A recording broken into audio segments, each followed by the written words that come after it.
This YouTube channel has less than 800 subscribers but signs me clients for my 9K consulting offer without any sales calls. And that all started when I paid Iman Ghazi 18K to get access to his backend systems and his content strategies, and I dumped usual sales calls. Now, most online business beginners still use the old strategies of booking as many sales calls as possible and then get no clients because nobody actually trusts them and they only focus on booking calls. The thing is, you can build trust with somebody either with calls or with content, but attracts, nurtures, and pre-closes every single client before the sales call, which is why some of my clients didn't even need a sales call, but instead just a 10-minute Loom screen recording where I broke down my offer to pay me 9K. So how does that apply to you? In the next few minutes, I will break down the entire front-end and back-end system, how it signs me 9K clients with a couple hundred subscribers, and how it turns a prospect into a paying client without a single sales call. I wanted to test the system not only on me, but also on all of my clients. And the results were amazing. Some of our clients used this system to scale to 6 figures a month with it, and the ones who didn't could 4x their income within a few weeks. Jake Tran, for example, scaled his coaching business viral profits from 7.5K to 42K a month within 60 days without any ads. Sam Warren collected a couple paid in full clients the first month of working together, and it worked for Oscar Patel, who won the school games with this exact system. He became the world's fastest growing school community on earth. The most impressive thing about him is that he had scaled from 8K a month to 125K a month at 90% profit, $0 in ad spend, and not a single sales rep hired. And the best part is that he did all of that within 3 months. I know this case study sounds insane, so let me just show you how we did it. See, Oscar Patel and I used to book 45 to 60-minute sales calls and think that was how we're going to do sales. But one day when I checked his calendar to look at the results of her funnels, the entire calendar was full with 15-minute long appointments booked. So I called up Oscar and I said, Oscar, why are you making people book 15-minute calls? Like, nobody's gonna buy. And he said, Tolu, every single call I took needed around 15 minutes. I don't need 60 minutes to close them anymore. They don't want to hear my sales script. They want to buy now. I wasn't used to that. That's something I simply hadn't seen before. So how did we do that? How did Oscar close clients in 15 minutes? And how can we apply that to you? Now imagine you would need to fill up this barometer with trust. And the moment it reaches one certain point, that is the buying line. Let's say at 70%. Now, the moment the buying line is crossed is basically the moment that our prospect has enough trust towards us, our product, and themselves so that they can commit to buying. Now, that barometer can be filled up with either sales in blue, or we can fill it up with marketing in red, so that a sales call is either completely useless, like in this case, or we have a third case, which will be applicable to most of you guys and also applicable to us. And that is that the marketing does most of the work, so that the only thing that is remaining are the last 10 to 15% that you can fill up with a call. So that now a 60-minute call with a sales script and etc. turns into a 15-minute call where you just answer 1 to 2 questions and collect the payments. Now that is what I want to show you how to do now.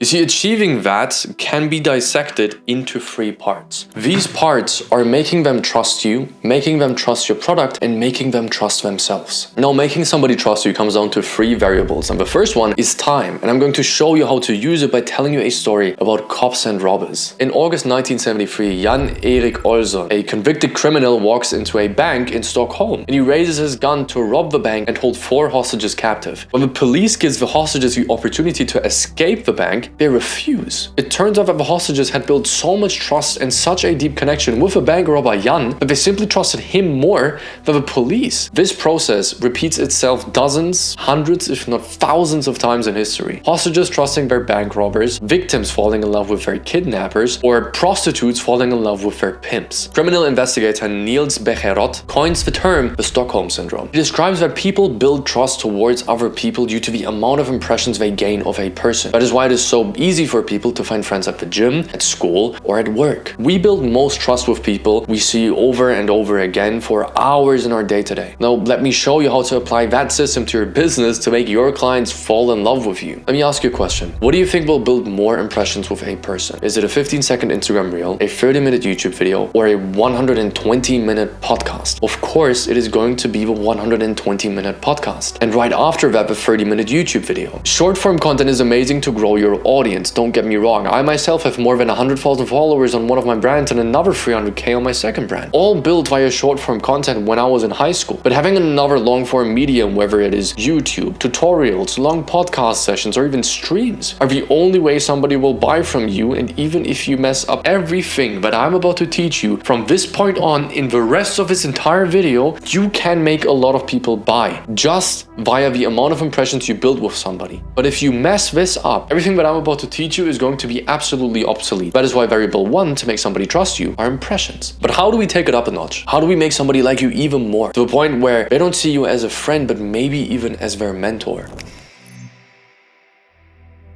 What is the first motto that comes to your mind when I show you Nike? Who is the first athlete that comes to your mind when I show you Nike? What man do you imagine would sit in this Bugatti? Well, the answer to those questions will be different from person to person, but the motto that came to your mind may be, just do it. And the athlete, Michael Jordan, or a different basketball player. And the man that you imagine to be in this Bugatti may be Andrew Tate. But how does that apply to you? And especially, how will that make you money? Well, a personal brand is nothing but a collection of mental links that consumers form between a person and related concepts such as images, emotions, experiences, objects, levels of status that are all influencing recognition, loyalty, and purchase decisions. These mental links are also called associations, to make it simple. Basically saying the associations that people build when they hear your name. So what do you want your personal brand to be associated with? Well, most personal brands nowadays process up. They basically do what everybody else does, so they are associated with everybody else. All the other coaches and consultants who all look the exact same and don't get very people results. Because 99% of coaches and agency owners and consultants are horrible at what they do. And you are being associated with them if you're going to use the next best trick that you saw on your Instagram reel. So by using the same call to actions, the same old money aesthetics, the same copywriting principles, you build the associations of I am exactly the same like the people who ripped you off of your money. And that will kill your brand. But being associated with things that people want and like is actually the key to building trust. That is why variable 2 are associations. These, for example, are Iman Gadzhi's associations. When you hear his name, you might think of his old money lifestyle, or just online business, or retiring your mom, or traveling, or dating, or girls, or rich cars, watches, and SMMA. If we now scroll to his Instagram, we will see that this actually has been done very purposefully. I hope you remember the associations that I just named, because we see old money, rich, retiring your mom, rich, retiring your mom. I think you get the point. The reason why this is purposefully built is because somebody who wants the old money lifestyle, or the girls, the dating, the traveling, and wants to retire his mom throughout, will see the Iman Gadzhi's SMMA course as the solution to the big things that they want, the things that they associate him with. But how do we build associations? As I showed you before, associations are not something that you switch on or off. People will always associate you with something, and you just want to make sure they have the right associations and not 99% of coaches. Associations are best built via lifestyle content like YouTube vlogs or Instagram stories, or as you just saw before, as I showed you, Instagram carousels and Instagram reels. Why? Building an association does not take time. It just takes repetition. If you see the brand together with a thing over and over again, you start to build an association of the thing. The ratios for stories are 1 to 2 sequences a week max. That's at least what I give to my clients. 1 to 2 sequences a week max that are completely designed towards selling. And then we have nurturing content around 3 times a week, and we have lifestyle content as often as we want. Nurturing content are content such as Q&As, which are basically just designed in order to pre-handle objections and build more associations by teaching them stuff. So either you're going to post 3 times a week Q&As or 3 times a week lifestyle content. And if you do that, you will be able to build associations. Carousels is something you can't fuck up. Lifestyle vlogs is something that you cannot fuck up. Just post it as much as you can. Take some photos, ask your friends to actually send you photos, or take photos of you while you're out with them, while you're partying, while you're traveling, while you're doing XYZ, while you're at the gym. Just make sure that once you have around 10 pictures together that you could post as a photo dump, post it. It is not that complicated. The truth of the matter is that you as a person are able to build associations because you have a personality. You have certain things that people would associate you with. If you're completely jacked and you're in shape and you look good, then that is an association. Even if you teach something about business. You see, once Russell Brunson, the founder of ClickFunnels, made a presentation in order to sell his ClickFunnels software in front of thousands of people. Once he did that, he for some reason told a story about his wife having a miscarriage, which is why he lost his child. And he used that as an analogy to teach something else. That analogy, he thought, is going to ruin his entire presentation. But when he was done with his presentation, more people than usually got up. Way more people, maybe 2x or 3x, way more sales were made. And when he went into the room where people check out and they give them their credit card details and they actually buy the software and etc., he asked the people about their story. It turns out that most of the people who checked out and actually bought the ClickFunnels software had a miscarriage. Now, something that has nothing to do with your business can still build a lot of associations and make people want to buy from you because they can associate themselves with you or what you have. Now, as I mentioned in the intro, we paid Iman Gadzhi $18K to learn everything about his front end and his back end systems. And I always struggled with the fact that I saw so many marketing and copywriting and funnel strategies out there, but I never knew which one to start with or which one was the best. Until I actually got to learn from Iman Gadzhi's personal chief marketing officer, Lewis. And he actually taught me one singular sentence. One singular sentence, but I continued using for every VSL, every single sales script, every single email, every single Instagram story, every single thing that I had made in order to make somebody buy. It allowed me to ignore the rest and just focus on one key thing that enabled me to make any funnel work, no matter what. People will do anything for those who encourage their dreams, justify their failures, allay their fears, confirm their suspicions, and throw rocks at their enemies. You see, when Andrew Tate flexes his lifestyle, he encourages your dreams. When he blames the Matrix or school or college for your laziness and your lack of performance, and the woke community and modern feminism for your lack of getting he justifies your failures and throws rocks at your enemies. When he tells people that he is just like us or he just works very hard but he's exactly like us, he allays our fears of failure. And the pinnacle of this is that in 2022, Andrew Tate was on a podcast telling us, first they try and cancel you, then they put you into jail, and then they try to kill you. And that is something that he publicly said in a podcast. 3 months later, he gets arrested and gets put into jail as a millionaire and leaves jail again months later as a billionaire after that cousin continued running the business. Now that is when he confirmed our suspicion that there is somebody who doesn't want him to speak up like that. Maybe it was a coincidence, but maybe he knew that they tried to put him into jail and he knew that something was coming up because he was getting allegations. So he mentioned this right before it happened to save his ass and possibly make billions of dollars. At the end of the day, he is a world-class chess player. This is what we call the one-sentence marketing campaign. Now, to do all of the above, meaning all the 5 variables, you first need to define it. What is your ideal client's dream? Literally, paint it out. What have they failed with in the past? What are their biggest fears? What suspicion do they have that you could confirm for them? Who or what are their enemies? It doesn't need to be a person, it can also be a thing. Cold outreach could be their enemies. Low-carb diets could be their enemies because they failed with it. The answers to these questions will be found inside your funnels. Your sales call transcripts, your Instagram DM conversations, your YouTube and Instagram comments, your survey submissions, your Instagram polls, and your Q&As. If you have an existing audience, you will have a gut feeling on this as well. Don't trust your gut feeling. Chances are you're wrong. I'm speaking from experience here because you think you know, and that's fair, but at the end of the day, there's so much that you don't know because you cannot really control who you attract and who you don't attract. You can steer it, but you will still attract a very unique type of audience that you didn't even know liked you. It turns out that 70% of my audience is older than me. I didn't know that. You see, if we lack any data to collect on these questions, the first thing I do whenever I take on a new client, whenever I start to work with somebody else to scale their info business, is to launch a data campaign. An entire funnel, an entire campaign is designed to collect data on all 5 questions. And actually more questions, but we'll come to that later on in the video so that you don't build up the whole thing and then you realize I'm missing something. You see, a data campaign actually consists of 3 steps: a call to action, a form, and a free product. We've integrated a call to action into one of the YouTube videos of one of our clients, and we told them to get the free product. It was a video on how to clear up your skin, so we made an ultimate clear skin guide. And we said, hey, we're gonna give this to you completely free of charge. People have gotten first visible results within the first 2 weeks with this method, which by the way is true, which even surprised me, but my clients are fucking insane at what they do. The call to action must target your entire audience and not just the part you want to sell to. That's why we made a guide on clear skin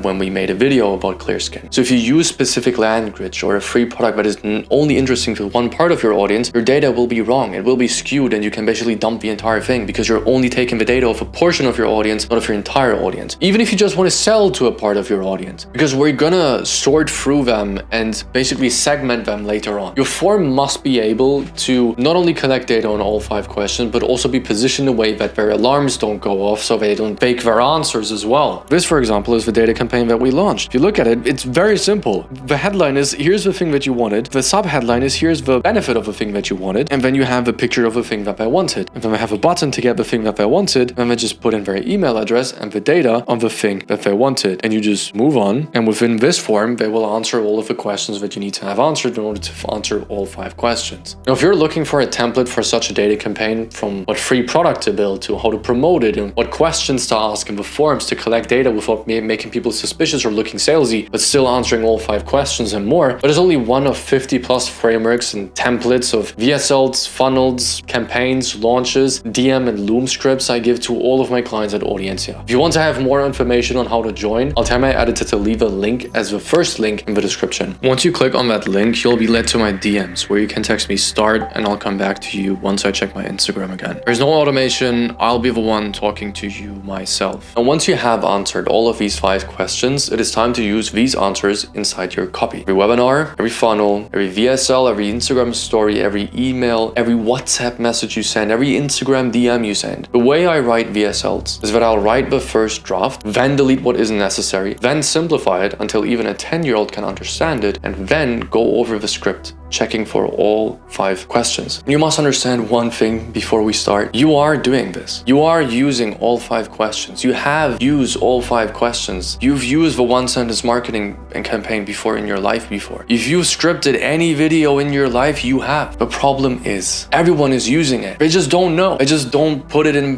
those words. Every time you write an intro, you actually encourage somebody's dreams. Every time you tell somebody that your product is good and every single other product that they use is bad, and you shit on other products, you're justifying their failures. Every single time that you are telling them, hey, this is actually not that hard, it's actually quite easy, here's how to do it, you're allaying somebody's fears. Every single time that you're trying to convince somebody to buy your thing, you do all the 5. The problem is not that you're not doing it. The problem is that everybody is doing it the wrong way. They are answering the wrong questions. They are allaying the wrong fears. They're encouraging the wrong dreams, and they are justifying the wrong failures. Failures, dreams, and fears of completely different people, but have nothing to do with the person that they're actually trying to attract. That is why it's so important to collect the data, because we're not going to go over this checking if we answered all 5 questions, because you have. I am 100% sure. But the question is not if you encourage their dreams. The question is if you encouraged the right dreams, and you allayed the right fears, and you justified the right failures. And that is what we're going to check now. Going over this script, this is a looks and health niche. Somebody here is trying to teach people how to become more attractive. Don't ask me how, but these guys are pushing 100k months of teaching people how to become more attractive, which is, in my opinion, super fucking cool. Growing up, the way I looked was constantly on the back of my mind. And in the next few minutes, I will completely break down how I transformed myself from this to this within a few years after the age of 18. So we have this. What is this? We are encouraging somebody's dreams. I zoom in on every group photo I was on, spotting acne, my bloated face, and my underdeveloped face, asking myself, why does nothing I try actually work? All the skincare, diets, supplements, mewing, and health stories just didn't deliver. We are here justifying their failures. I followed hour-long routines with 0 results until I gave up, thinking maybe it was just genetics or I wasn't disciplined enough to stick to it. Here, again, it was draining. But then something changed. What are we doing here? We're naming their failures, and then we are justifying it by telling them, hey, something actually changed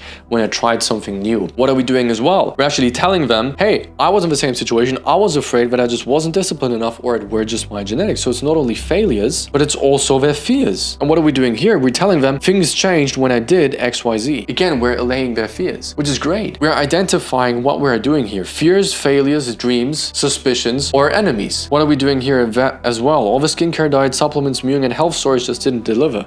We're also throwing rocks at their enemies. And all of this is basically just confirming their suspicion. By telling them, hey, the suspicion that you had that it's not your fault, but it's actually the diets and supplements fault, and it's not your genetics and it's not your discipline, there actually is another chance, is actually confirming their suspicion. So that's great. What do we actually do with this? Check it. You have the data. You have the answer to all 5 questions. Are you actually encouraging their dreams? Are you actually targeting the right fears? Are you actually targeting the right failures? And once you have all the 5, you will be able to make anybody in your audience listen. And not only that, but you will also be able to attract the right audience because you can use this on YouTube. The moment you put this into an intro and you use the same problem, the same 5 questions here as you used in your VSL that converted your audience, chances are you're going to attract more people of your audience who are going to buy your product. That is incredibly important, and it is going to make you a millionaire. I know because I have made somebody a millionaire with his content, but I think you get the point. What you must understand is this whole breaking down stuff is most important inside the intro. It happens over and over again through the script, but the most important part is just the intro. If you mess up the intro, you mess up the entire VSL. Even if I watch the VSL until the end, they will not feel like they have actually been spoken to, and they will not convert as well. If you manage this and you just follow a normal VSL script or email script or anything else, you will convert. Whatever it is. Content, funnel, Instagram story, etc. Now, in order to actually make somebody buy your product, we must find a way to make them trust our product and not only us. Because trusting only you is not enough to pay you $9,000.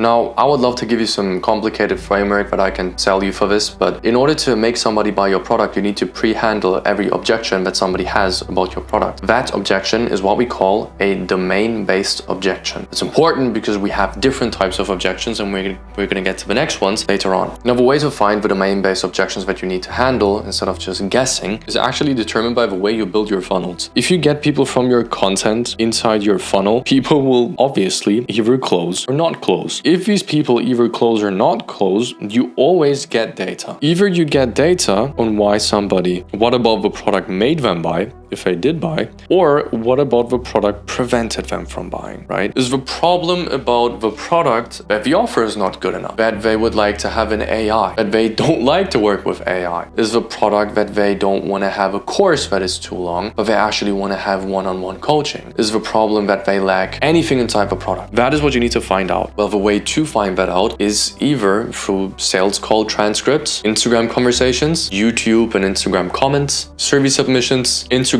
polls and Q&As, basically just asking people what they want from your product. And if your product lacks it and everybody wants it, obviously you will need to add it. The most important part actually is truly your sales call transcripts. Literally checking your funnel and looking at the point where people exactly made the decision. Do I buy or do I not buy? And literally checking why did they not buy? Oftentimes it will be related to your product, and sometimes it isn't. And then once you have that, you either add a thing to your offer or you delete a thing out of your offer. And that is just up to whether you have enough stuff inside your product. Now, once you have that, what you need to do is to pre-handle every single objection that is domain-based, product-related, and also double down on every single reason why people did buy about your product over and over again. Here, what's going to be most important is to double down on the exact reasons why people do buy, right? If you find out that most people actually converted because they want to talk to you personally, that is going to be the thing that you're going to put the most emphasis on, or that you're maybe even going to mention multiple times, or that you're going to describe in a lot of detail, right? The exact process. How are you going to work with me? Am I just going to hop on calls with you, right? Are you just describing, hey, you're going to work with me one-on-one, or are you describing, hey, every single week we're going to have a call together? Then whenever you have a question, you can text me on WhatsApp and I can send you either a Loom or a voice message, and you actually show them screen recordings of that. What is it that you need to double down on? If you have the data on that, you will make more money. So when you present the offer, adjust it, right? Even if you don't change the offer, change the way you present it to the point that you put more emphasis or less emphasis on things that on the biggest reasons why people do buy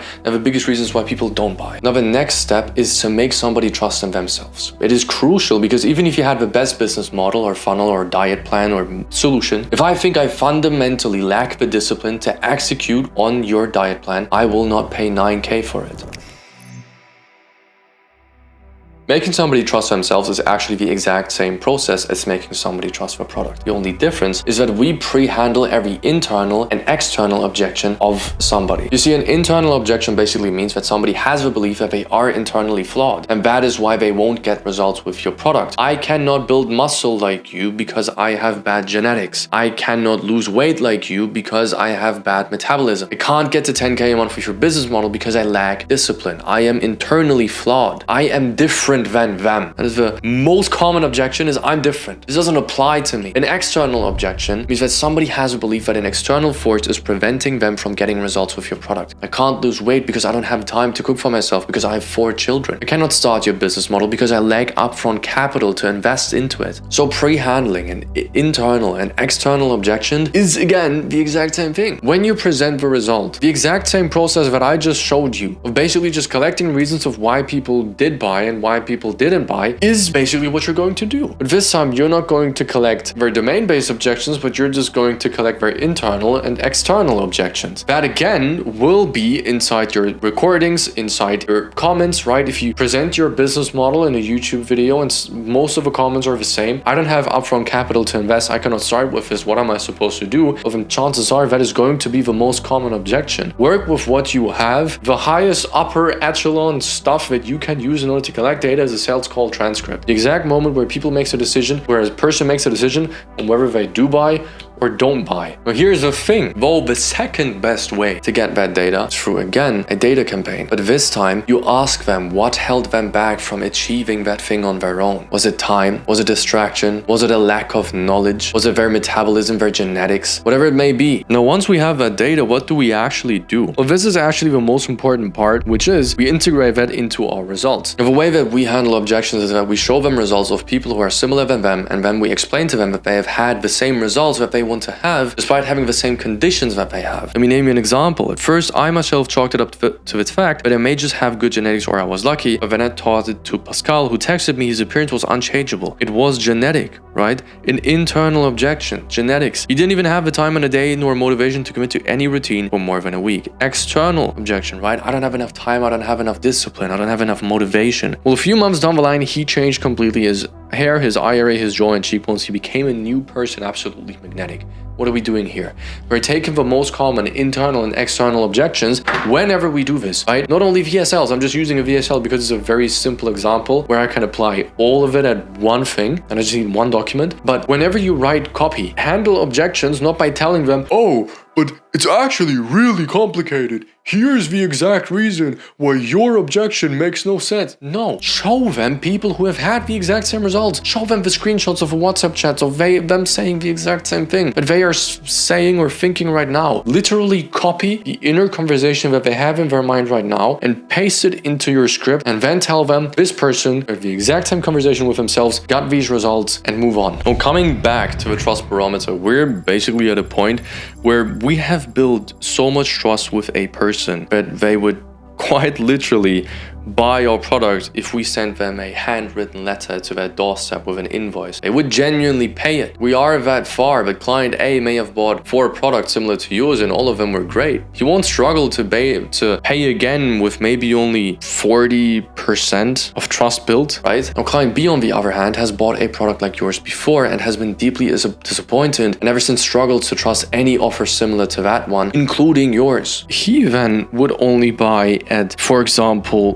90% trust built. And although we put in a lot of work, we maybe only reach 70% of trust with marketing, because I don't think you can build 90% trust through marketing without actually having a one-to-one conversation with anybody and actually giving them the time of your day to talk to them. So what are we going to do here? Well, the question is, how do we sell to both? How do we sell to the one guy who only needs 40% trust and the other guy who needs 90% of trust without boring the 40% trust guy with a long-ass VSL, but it's going to get him super board so that he's just going to leave your funnel, and without under delivering for the guy who needs 90% trust on the barometer to actually even consider buying from you. You see, different people will require different funnels. Some of my clients need 30-minute calls where I answer a couple questions, others 15 minutes, and others even just need a 5 to 10-minute Loom recording where I break down my offer and I just name them the price and they give me a thumbs up or a thumbs down, which is why we build cluster funnels. A cluster funnel is the exact funnel structure we use to scale Oscar Patel from 8K to 125K a month within 90 days. We have used this very successfully with him.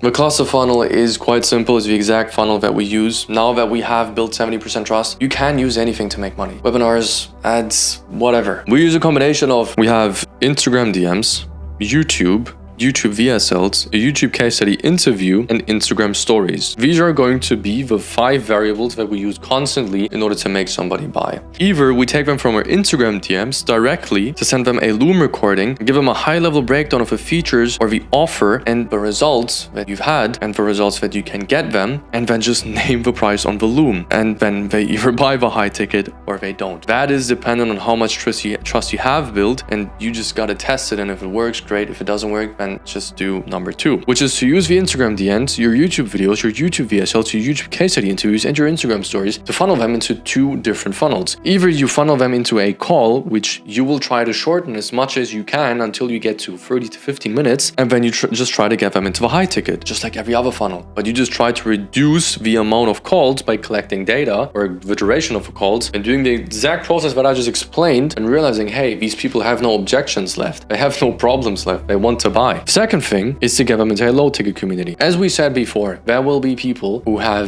very skeptical, the 90% guys, the people who need 90% trust in order to even consider buying from you. If we build enough trust to sell a $9,000 offer to some of your audience, what do you think how many people will trust you enough to buy a $37 a month product? Well, the 90% guys will probably do that because it's just $37. Even if they don't trust you, it's like, what are they going to lose? That's a dinner. Now, once they get into that funnel, it's not about your usual, oh, we're going to build trust with people by giving them value. And once we provide value, they're just going to magically buy our high ticket product and give us tens of I don't know why people teach you that, but it's not true. What you actually do is that you score the leads. Once people get into the community, you will give people the opportunity to fill out a form, right? Once we get people into our communities, our low ticket communities, our school communities, we don't give them access to any of the courses. They only get access to one singular course that is called the welcome module. Now, the way that they unlock their modules is by filling out a form, a type form that gives you all the data that you need. Again, maybe on why they bought and what they want to have solved and anything that you need in order to upsell them to the high ticket, and also as data on why they even bought the low ticket, and then get them to the next step, which is actually to put in their data, their number and their email address. The purpose of this is that these leads will get scored, a low score or a high score, because within these questions, you will also include qualification questions. How much money do you earn? Which occupation do you have?